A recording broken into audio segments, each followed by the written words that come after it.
Wow, how about that holiday mashup? Welcome, happy Sunday, good evening, and you are listening to The Next Gen. It's good to be back live here in studio. My name is Danny Define, along with producer Jerome. And Jerome, it's good to get back in the saddle, my friend. How have you been? Oh, it's been quite the holiday. I've been filling in so all the other producers can get their paid vacations, and got to keep the fort going or the fort down. You got to keep the train moving, right? Yeah, you are earning your paycheck this month. Wow, yeah, burning the midnight oil here, and so glad though that we're keeping the fight going. I know it was a long month for me personally. Had some stuff come out. A lot of people thought I was off because of the holidays, and I wish that was the case. But and I'll just mention this at the beginning of the show, and then we'll get into our topics here. But had an unfortunate event happen personally. A close family member, my grandpa, who was a great man and a role model for me, tragically, unexpectedly passed away earlier this month. So I've been dealing with that and spending time with family, obviously, and it's been a different holiday season for sure, but I know he would listen to this show every Sunday night, and just wanted to pay my respects to him. And but we have to keep moving forward, and that's what he would want me to do. And we have to keep taking the fight to these tyrants and these globalists, and keep the next generation informed. And let's keep this movement going forward, right, Jerome? Oh, absolutely, yeah. It's a hard time all around when stuff like that happens, but with seeing how you turned out and getting to see some of your family, he did a great job with all of you, and I'm sure he's very proud of the work that you do. Well, I appreciate that, yeah, and that was something that I wouldn't wish on anybody. It's been a very tough month, like I said, but I am so happy to be back here on the Next Gen, right here on 101.9 94.1 News Talk STL, and. I'm like the parent that leaves for vacation and I come back and the whole house is on fire because, wow, there is so much that has unfolded, not only the last month, but the last 24, 48 hours with the MAGA movement. And if you tuned in to the Friday morning show, I was on with Jerome and Gabe, filling in for Mike Ferguson and Stell. They're on holiday break right now, so they were probably sleeping in and enjoying some nice cookies and eggnog. But I was talking about this. We were talking about this Friday morning about this huge developing story right now with this fraction of the MAGA movement, specifically with the H1B visas. And it's interesting, Jerome, because the last show that we did here, The Next Gen, was end of November, and the big topic was about the Great Replacement theory, and we were talking about how there has been an attack the last 40, 50 years, you can go back decades, on not only Native Americans, but Native white Americans. And I rolled out the statistics here about how in 1960 it was a 90% white population. We're now down to 57%. We, and I say we as in white people, white Europeans that are living in America with European ancestry, will actually be the minority by 2045. And it's I revisit that conversation because that is what so many people now under the MAGA movement are up in arms about the last 24, 48 hours. Doge, Vivek, Ramaswamy, and Elon Musk have been very outspoken on Twitter the last couple days about bringing in more H1B visas to fill in these tech jobs, engineering jobs, and basically replacing native-born Americans with some of these higher-paying, higher-skilled jobs. And I don't want to take a victory lap here, Jerome, but we did say back in, what was that, July, August, the concern that I had about Donald Trump, and now listen, Donald Trump is not the current president. He won't be sworn in for another 23 days, and I am looking forward to that because, as I have stated multiple times, Donald Trump and the 4 years that we will get under him is going to be far better than 4 years under Kamala Harris. God forbid if that would have happened. That would have been, I think, the end of the country as we know it. But I did have several warnings that I wanted to get out there, concerns that I had about Donald Trump in his second term. And specifically, it was the green card comment that he made on a podcast. This was earlier in the year, talking about stapling a green card to anybody that comes here from a foreign country and gets a college degree, and not even a 4-year college degree. Even if they go to a community college, Donald Trump wants to staple a green card on your diploma. And you know me, I've been MAGA since day one. I started following Donald Trump in 2015, shortly after he announced his candidacy for president. I went to my first Trump rally in February of 2016 as a college student. I have voted for the guy now 3 times and have not regretted any of those votes. But I have to point out things that concern me and that bother me. And the biggest knock I've had on Trump this entire year leading up to the election was I am all for building the economy and the tariffs and what he is going to do with our taxes and with inflation. And I think we're in a much better position than we would be with a Kamala Harris presidency. But I was still concerned that he got a little bit soft on immigration.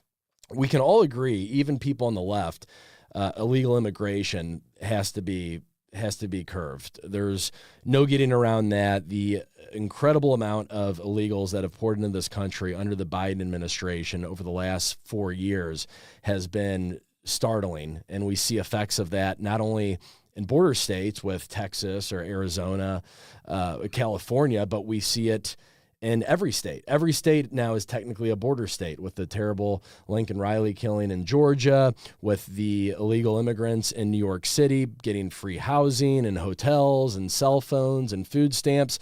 So that is pretty much a across the board thing that we all support, is that we need to take a firm stand on illegal immigration, which I have confidence that Donald Trump will certainly help in that category. But what I was concerned about is the term that he keeps using, and he's been doing this now for over a year, when he talks about legal immigration.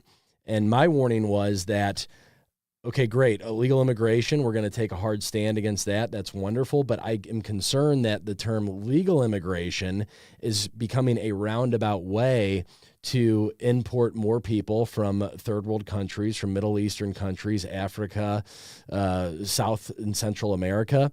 And doing it under the umbrella, or under the disguise, I should say, as legal immigration, which is just going to further this great replacement theory that if you would have talked about this 5-10 years ago, like Tucker Carlson brought this up on his show many years ago, this great replacement theory of Americans, specifically white Americans, you were deemed as a fearmonger or a white nationalist. But the facts are the facts. We are seeing a massive demographic shift in this country, and we are being replaced by people coming from in all different countries from all across the globe. And that has been my concern with Donald Trump day one. I think he's going to be good on illegal immigration. I think he's going to be good on the economy. His win was a giant middle finger to the DE&I and the wokeness. That's great. We all celebrated that. But the guy is not immune from criticism, and I gave that warning months ago, and now a lot of people in the MAGA camp with these recent tweets from Elon and Vivek are starting to wake up to that and realize this might be a serious problem we are going to be facing in the second Trump term. Yeah, that's something that I was just, when I first started seeing these tweets coming out from Musk and Vivek, it just came off very tone deaf because of the fact that not only do we have the threat of AI that is replacing a lot of jobs that are usually more like the office, sort of easygoing jobs. Now that's going on, and we had a lot of layoffs over the holidays. What was the biggest thing that MAGA specifically was about? It was about not just mass deportations just to get rid of people that shouldn't be here, which again, that needs to happen, but it's also about fixing the American economy and getting more Americans jobs, to stop the outsourcing of jobs. And it was about culture too. Yeah. It was about making America great again. It was about that unity as a nation under one flag. It was about bringing people that share the same values and the same culture and the same traditions. It wasn't just about tax cuts or we all laugh about Trump's tweets owning the libs. Yeah, that's great. I love to see it. But MAGA in the beginning was about so much more than just tax cuts or or owning liberals. It was about bringing back that American culture and tradition that we enjoyed for many, many decades until recently. Bringing back what we built, what our ancestors built, and really focusing and restoring the country. Now, I'm not saying that there aren't some immigrants out there that could potentially benefit the United States. However, we have so many people that are willing to work hard if given the opportunity. We have so many fires that need to be put out here that we shouldn't just sit there and sit back and say, well, you came here legally. Here's a job that could have went to an American that is probably qualified because you're willing to work for a little bit cheaper and you have this piece of paper, right?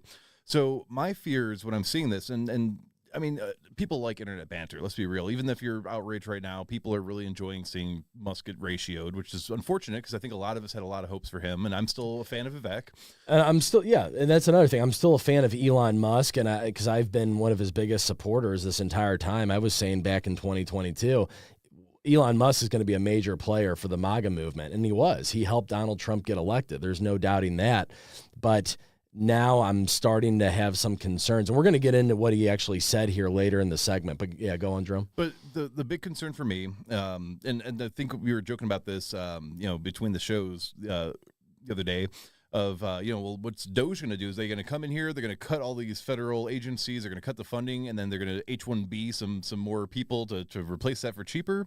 I can definitely see it being an issue because right now, for anybody that doesn't know, H1B visas are supposed to have a limit of up to 6 years. Standard is 3, but there can be an extension made.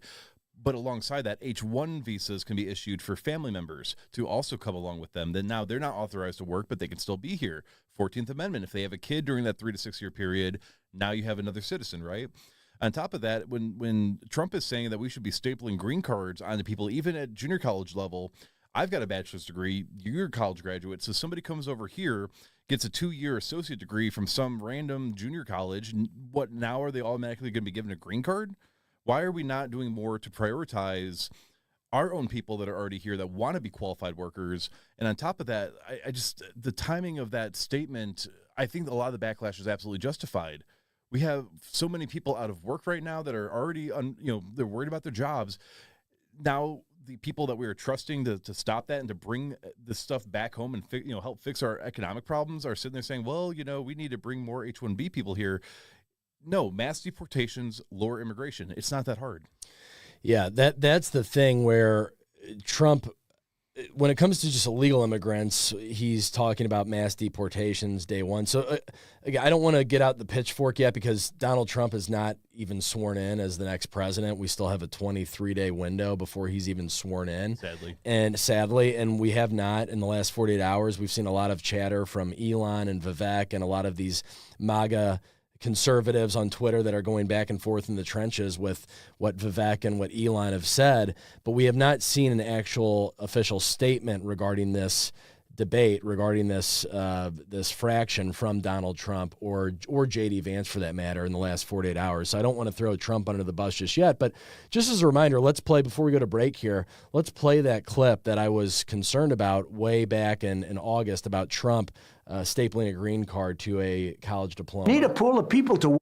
It's so sad when we lose people from Harvard, MIT, from the greatest schools and lesser schools that are phenomenal schools also. And what I wanted to do, and I would have done this, but then we had to solve the COVID problem because that came in and, sort of dominated for a little while, as you perhaps know. But what I want to do and what I will do is you graduate from a college, I think you should get automatically as part of your diploma a green card to be able to stay in this country. And that includes junior colleges too. Anybody graduates from a college, you go in there for 2 years or 4 years. If you graduate or you get a doctorate degree from a college, you should be able to stay in this country. And you know more stories than I do, but I know of stories where people graduated from a top. We were referencing to there. And when we get back here from the break, we're going to actually, I'll read the Vivek tweet that happened a couple days ago that really kind of started this whole thing off and really started this infighting between a lot of the MAGA supporters. And it's a very hotly debated issue right now. And we're going to talk about that. We're going to talk about Vivek and what Elon had to say about this right after the break on The Next Gen with Danny Define.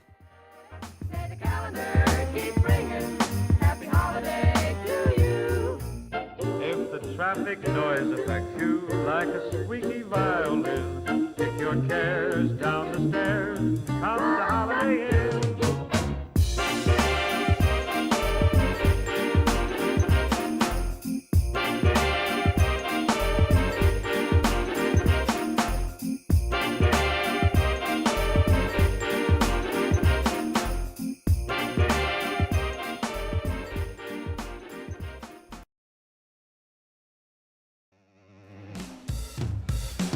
I'm a puppet on a string. Tracy Island, time traveling diamond. Could have shaped heartaches.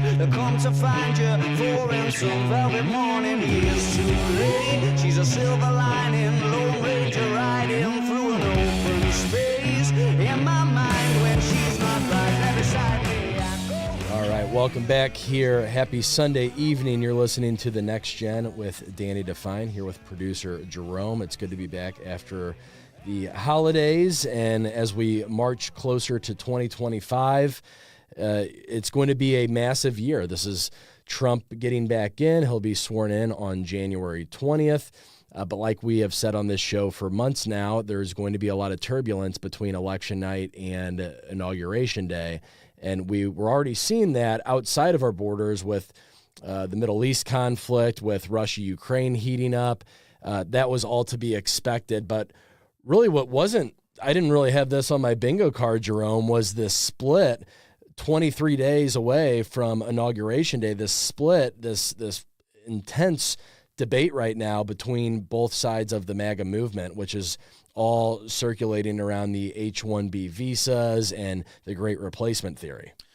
Yeah, I don't think a lot of people could have seen that one coming. And last segment, you made an excellent point. You know, a lot of people, they're almost acting as if this is happening during Trump's administration rather than under Biden's administration while we wait for Trump to get in office. And for anybody that wasn't able to chime in or to tune in yesterday when you were talking with Gabe, they can go on the News Talk St. Louis website and newstalkstl.com. Go into Mike Ferguson. I uploaded the podcast version so you can re-listen to the excellent conversation you had. And part of me wants to believe that this is a little bit of a DNC psyop against us to get us to divide ourselves, to turn on each other before Trump gets in office. That's certainly a possibility, because I know CNN, MSNBC, they're eating this up right now. They're loving this civil war, and that maybe that's too strong of a term, but they're loving this this clash right now between Vivek and Elon and the other side of the MAGA movement that is concerned about being replaced by foreigners. Yeah, because I mean, right after the election, what we were discussing is we're like, wow, the Democrats have been extremely quiet lately, eerily quiet, and we basically, that was our prediction: is what are they going to do? They're not just going to sit back and let this come in and be the transfer and fix everything and do everything. That they were probably, plotting ways of disrupting us and to make this more difficult for us to actually achieve what needs to be done. So I think that if anything, we should be looking at this in terms of, yes, we need to prioritize American citizens that are already here, born here, part of our culture, that have the American values. But if you look at a lot of the posts coming out, they're posting like, hey, look at all these H1B visas that are not used, that are not supposed to qualify for the visa. And we need to keep in mind, this is Biden's administration that these are going on. This is a curtain pull. This should reveal, if you go into an apartment and you see a bunch of cockroaches, you don't blame the tenant that's about to move in. You blame the tenant that's been there this entire time. What are your thoughts? Yeah, so this is, let's start from the beginning, how this all kind of popped off the last few days here. And this is from Vivek Ramaswamy, who's going to be the, I guess you could say, co-chair of DOGE, the Department of Government Efficiency, with Elon Musk. Two guys that I've always liked. I like Vivek. I like Elon. They were both critical pieces in getting Trump reelected, especially Elon. But this is what Vivek tweeted out. This was on December 26th, and this is what's getting a lot of people in the MAGA movement up in arms right now. So Vivek tweets out, the reason top tech companies often hire foreign-born and first-generation engineers over Native Americans isn't because of an innate American IQ deficit, a lazy and wrong explanation. A key part of it comes down to the C word, culture. Tough questions demand tough answers, and if we're really serious about fixing the problem, we have to confront the truth. Our American culture has has put mediocrity over excellence for way too long, at least since the 90s and likely longer. That doesn't start in college, it starts young. A culture that celebrates the prom queen over the math Olympiad champ or the jock over the valedictorian will not produce the best engineers. A culture that venerates from Corey from Boy Meets World, or Zach and Slater over Screech and Saved by the Bell, or Stefan over Steve Urkel in Family Matters will not produce the best engineers. More movies like Whiplash, fewer reruns of Friends, more math tutoring, fewer sleepovers, more weekend science competitions, fewer Saturday morning cartoons, more books, less TV, more creating, less chilling, more extracurriculars, less hanging out at the mall. Most normal American parents look skeptically at those kinds of parents.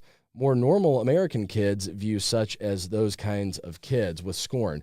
If you grow up aspiring to normalcy, normalcy is what you will achieve. So, and the tweet goes on here, but a lot of Americans take offense with this tweet because Vivek, I think he could have worded it a lot better, but it comes off as he is almost taunting or spiking the football on traditional Native Americans, how our culture, we have from a young age grown up to be kind of lazy, complacent. We are more concerned with being the high school jock or the cheer prom queen versus studying extra hours after math, after school doing math tutoring or science projects, things like that. And he's like, this is why you guys are being replaced, because your American culture hasn't had the discipline and has pushed for mediocrity versus actually putting in the hours, studying to be that next generation of engineers or doctors or whatever high-profile job there is. I mean, and Screech is a really bad example because he was kind of like the lovable dork. He wasn't like this brilliant science guy. But no, sentimentally, he's not technically wrong. He's not. He's not technically wrong. But I think it was a really bad way to word it, especially because Vivek is Indian, and he's basically saying this is why you Americans, you white Americans that grow up wanting to be the prom queen or the sports jock, and you're not putting in the hours studying math or science, this is why you're being replaced. Yeah, and that's exactly where I was going to go with that. I think there is a tone of blame that is almost pushed on culture in the sense of, internally as our culture rather than what has been fed to us through the media, through our education system. I mean, none of us, I think, really thought that No Child Left Behind was a good program because all that did was lower the requirements. If we look in the Navy SEALs, right, they have to lower requirements to allow females to join because they can't keep up with the men.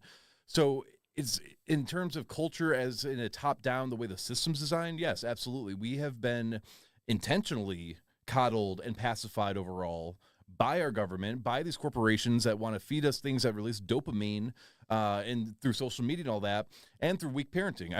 I've always been a staunch call out of the way that parents have not allowed their kids to undergo that process of developing and maturing and having a responsibility at a young age.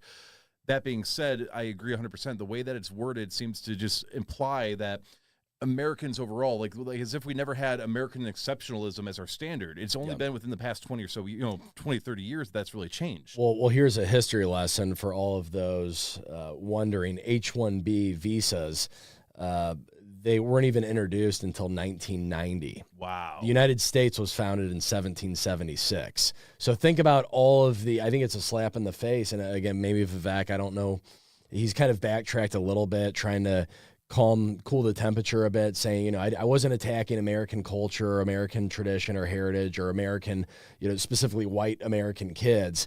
I was just saying that the culture overall has deteriorated in America, which Jerome, you and I both agree with.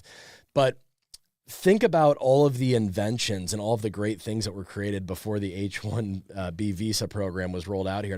We had a ton of success as Americans from within our own borders. We had great people that were born and raised and lived here in this country for generations that did some tremendous things. We built the best cities in the world, landed a man on the moon, took flight, modern medicine, automobiles, television, radio. So we really don't need to import people from other countries, especially countries in the Middle East, India, Africa, countries that don't share our traditions, our values. I really think we can just let's all agree on this. We need to invest within our own borders and figure out why the culture has gotten so broken, and then fix it to encourage native-born Americans to become that next wave of techs, engineers, doctors, so on. And if you really, truly believe that America's educational system or our intelligence or abilities have declined so much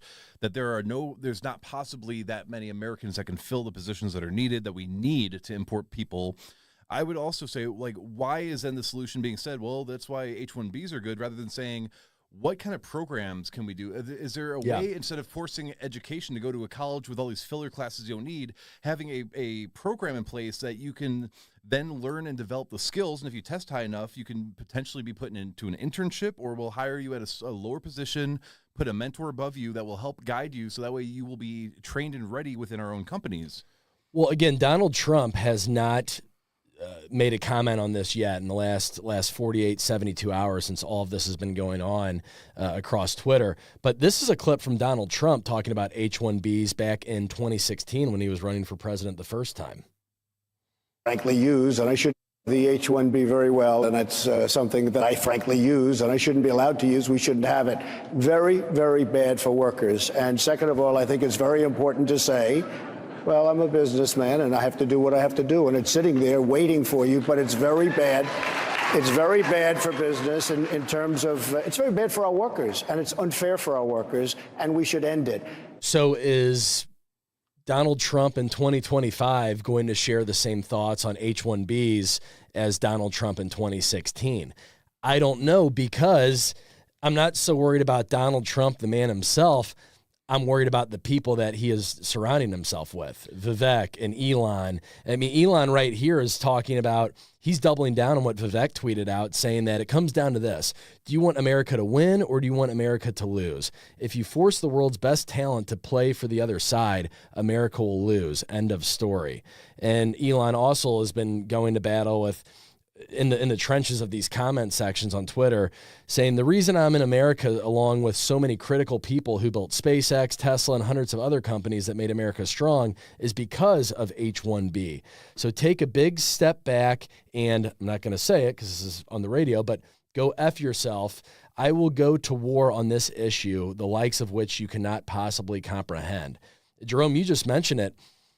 If the debate here was, what can we do to fix our culture and our education, and from kindergarten on up, our colleges, our high schools, what can we do to incentivize parents to stay at home, like the mother to stay at home and raise their children and teach them right and wrong and these different critical skills that are needed to be a successful adult.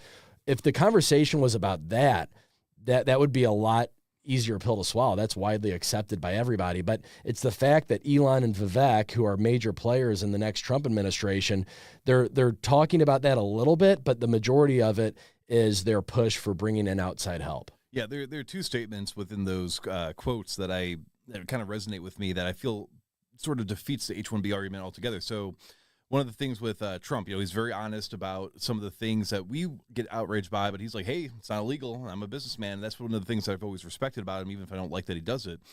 So the other thing is, going back to the green card thing, is he's like, well, they're getting educated, and then they go back, and we're missing out.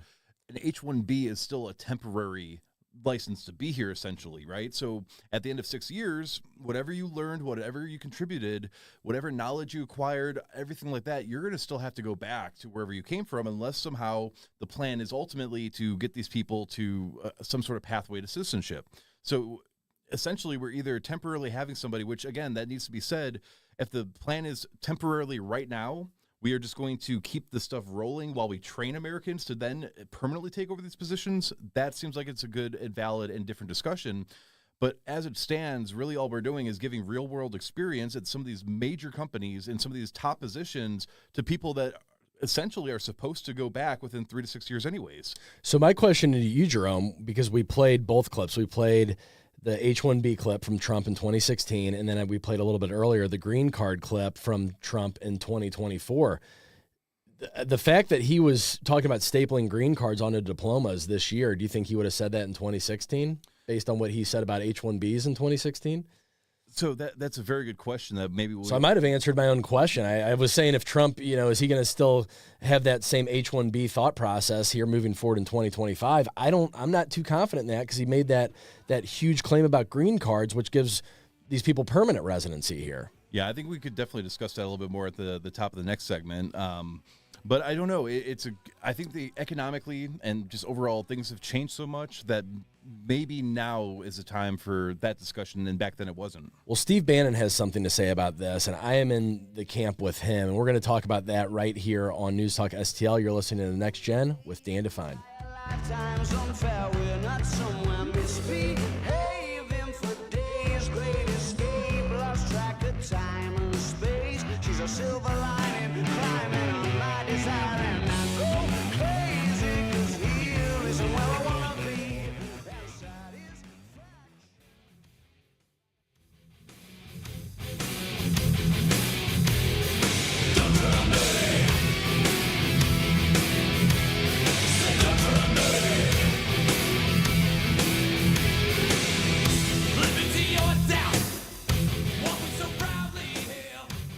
All right, welcome back to The Next Gen with Danny Define here and producer Jerome. Happy Sunday evening. We are only a couple days away from the new year, so hopefully you're getting your New Year's resolutions and plans and goals in place because we do have a new administration taking over here in about 20 days, and I'm looking forward to it. As I've always said, I think Donald Trump, I voted for the guy 3 times. I think I'm going to give him the benefit of the doubt. He's much better than Kamala Harris presidency. That is for sure. But we're also, we're fair and honest guys here, Jerome, on The Next Gen, so nobody's immune to criticism. And what's been going on, some of the things that Trump said earlier this year, and now with what Vivek and Elon have been saying the last couple of days, there's certainly a little cause for concern. Yeah, and I just want to make it absolutely certain, just because there's some people out there that if anybody criticizes Trump or anybody in his crew, his cabinet, anything like that, then that must mean that we're, of course, these never Trumpers, right? And I just want to emphasize, it's so far from the truth. Exactly. These are important conversations because it is so important to make our voices heard as we the people, to ensure that they stick to what they promised us. And when things like this occur, again, it could be a big misunderstanding. It could be a number of other things, but these are the conversations we need to have if we are going to fix what's been wrong for the past 4 years in this country. Longer than 4 years, but made much worse by the last 4 years. Absolutely. I don't want us to lose sight or lower the bar of what MAGA truly means or what MAGA meant when Donald Trump came down that golden escalator in 2015. You look back and we're not settling for just tax cuts or the stock market is doing a little bit better or our taxes are a little bit less, inflation comes down a little bit. That's all great, but that is not what MAGA was all about. That was a small fraction of what MAGA was intended to be. MAGA is about restoring American excellence. It's about creating that unity again, feeling like you're part of one giant family, having that patriotism, having a country that gets back to its core values and its core traditions and its heritage.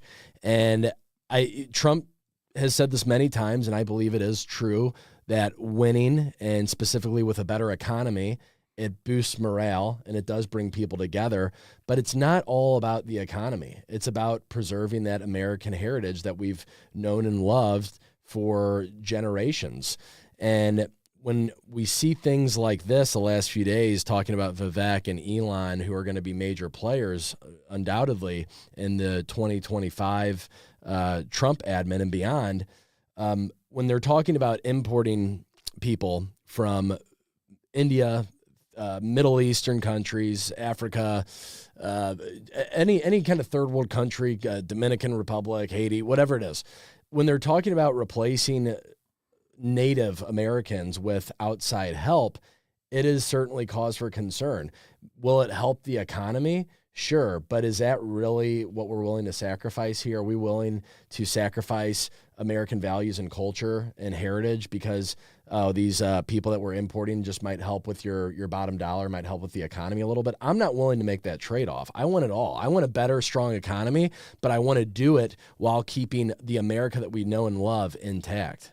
Yeah, and another part of this whole argument that not a lot of people, I think, really seem to consider is if we are taking the best, the brightest, whatever the case may be, from these other countries, what does that leave? The dumbest and the worst. So what possibility are these countries going to have to then fix their own problems, to do the things that they need to not be so reliant on America to fix all their problems for them? I mean, it may benefit us in the short term potentially, which I'm always in favor of training up and prioritizing Americans. But best case scenario is we get a temporary boost, but then they're still reliant on foreign aid. They're still reliant on us and our innovations and our technology to improve themselves. And then that still contributes to the illegals that want to leave and come here legally because it's so bad over there. Yeah. And this report came out actually from the India Times about a couple weeks ago. Over 5 million Indians already have a non-immigrant visa to visit the U.S. And each day the mission issues thousands more, according to the statement released by the U.S. Embassy in India. So it's not like we're worried about this problem that hasn't happened yet. We're already seeing it. Like, we're seeing the demographic shift. We're seeing our culture shift right now. And if the Trump administration, fueled by Elon and Vivek, are doubling and tripling down on that, it's going to look a lot different here in the next 4 years.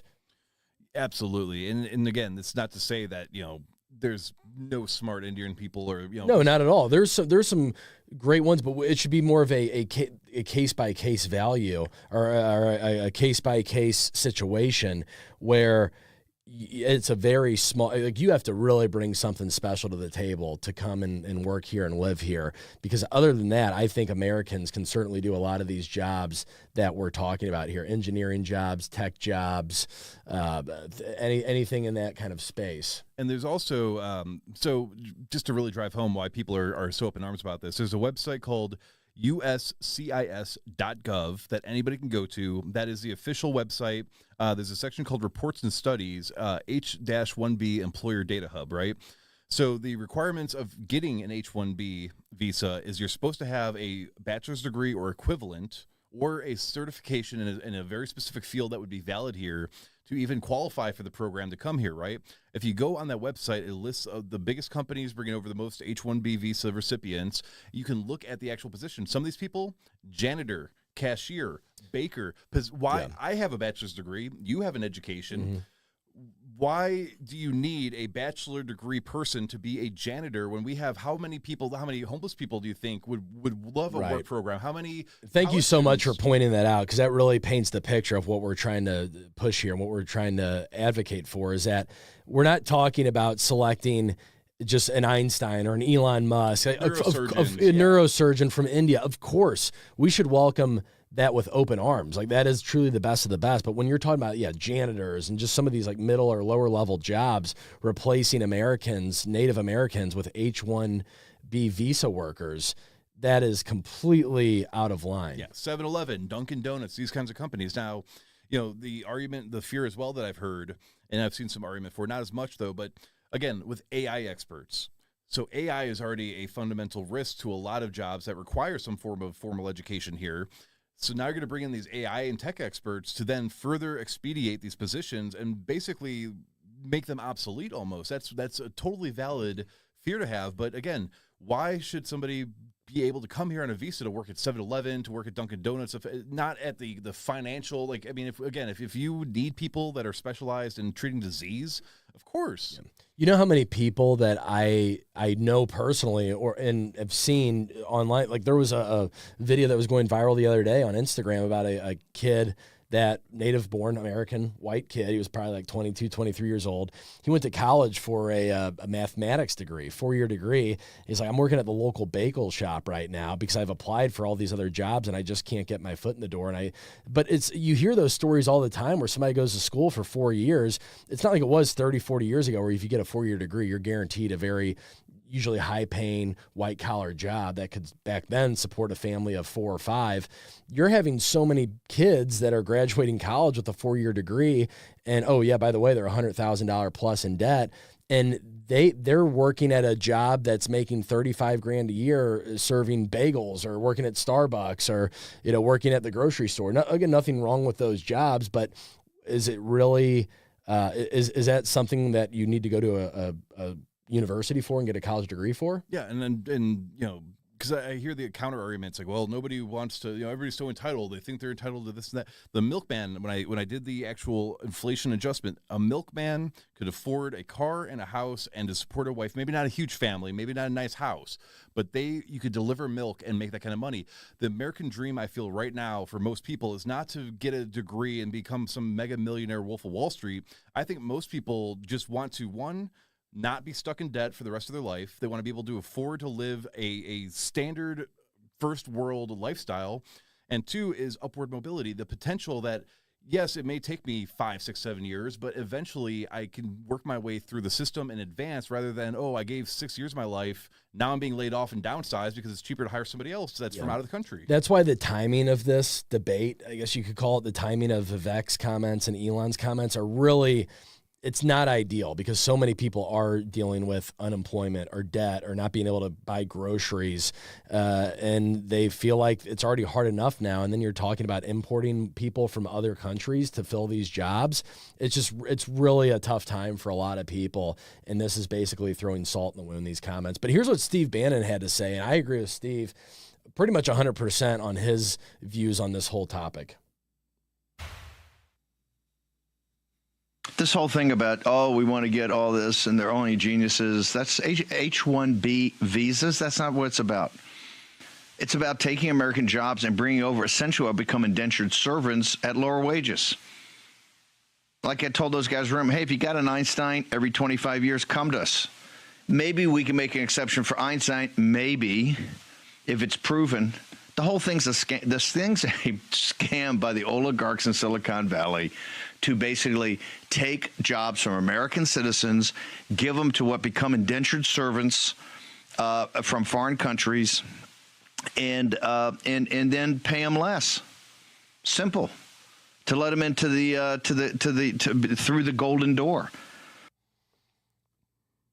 I'm pretty much in lockstep with what Steve just had to say, Jerome. If you have an Einstein or a Elon Musk or a neurosurgeon that's world-renowned from India or Pakistan, then yes, we should definitely take a long look at that and allow them into that country. That is truly the greatest and the brightest. But with that report that you just read and everything that we've been saying today, it doesn't just end there. We're talking about opening up the floodgates to fill jobs that could have easily been filled by Americans. Yeah, and I couldn't agree more with that clip that you played. And on top of that, one of the big things with Trump's economic policy is tariffing other countries, and that is a means to bring manufacturing and all these jobs back home, and punish people that outsource. This is almost in a way and correct me if I'm wrong, but it feels like a reverse outsource. If we cannot outsource our labor over there to make it cheaper, we're going to bring cheaper people here to make our labor costs lower. And I just feel like that defeats a lot of the purpose of what Trump's trying to do economically to raise our wages. Because again, a good economy, it can be good on paper, but it can be good for the top 20% and horrible for the bottom 80%, like what we've been experiencing. Right. There's so much more to it than what meets the eye. It's about, again, it's the economy and bringing in people and paying them less wages from other parts of the world.